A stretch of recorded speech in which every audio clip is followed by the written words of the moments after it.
So I've known Denzil since Boy Scouts. We grew up in East Wenatchee. Wenatchee was there, okay?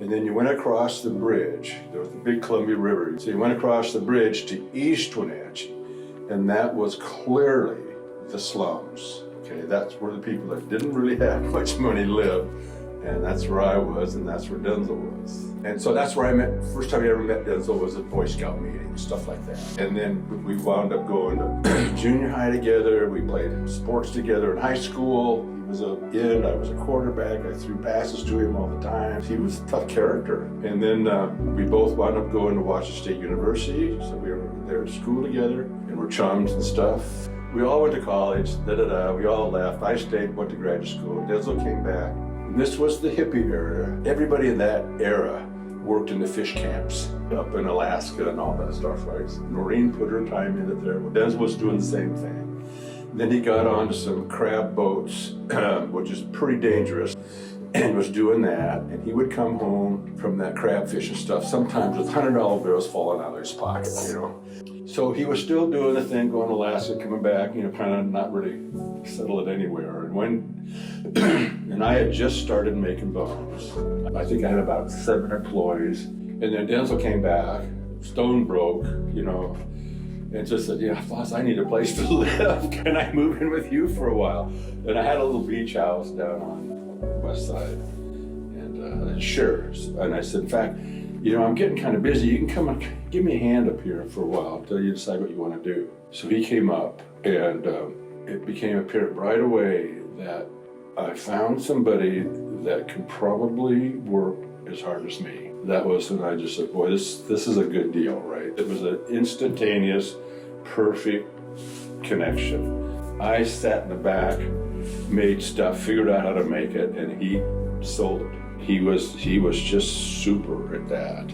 Total customer service type of thing. And he had doctors coming up here. He bought some old funky boat that he had, and he'd take him out salmon fishing and stuff like that. I mean, he was just Mr. Sawbones is who he was, and it was great. And he was so good at it, and had never had a hard word to say against anybody, and was, you know, just loved by the whole industry. So he was just the perfect person to sell a product that people really needed. It was kind of like it was meant to be, right?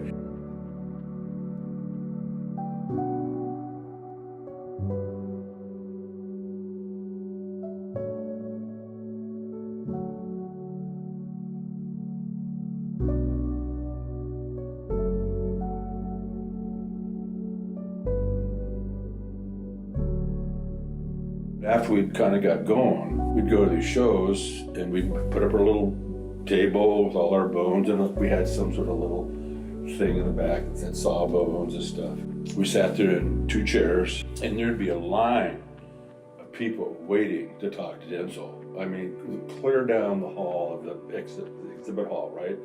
I sat about far apart, maybe a little farther than we are now, and not once, not one person said hi to me, didn't know who I was. They all talked. Denzil was Sawbones.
They had forgotten to order all the bones for their course. They had the hotel all booked, they had everything was ready to go.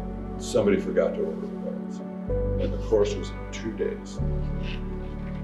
We worked like crazy, made the product that they needed. We called the medevac helicopter, the helicopter that comes in to take out medical patients that have to get to the doctor right away. We gave Denzil, I don't know, 4 or 5 boxes of bones, put him on the medevac helicopter. They flew him to the airport. He gets out, gets on an airplane, and buys 3 more tickets for seats and puts all the bones in the seats next to him. Flies down to Dallas. The medevac helicopter meets him at the airport, flies him and the bones to the university where the course is going to be taken. He gets them all out, puts it all out on the table 20 minutes before the course starts.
Yeah, so lifelong friend, known him forever, and was a fantastic salesman, if you want to call that, or just representative of the company. And like I say, he could work as hard as me. I can remember we stayed up at midnight several times, just making parts and getting them out to the people on time, because that was a big deal, right?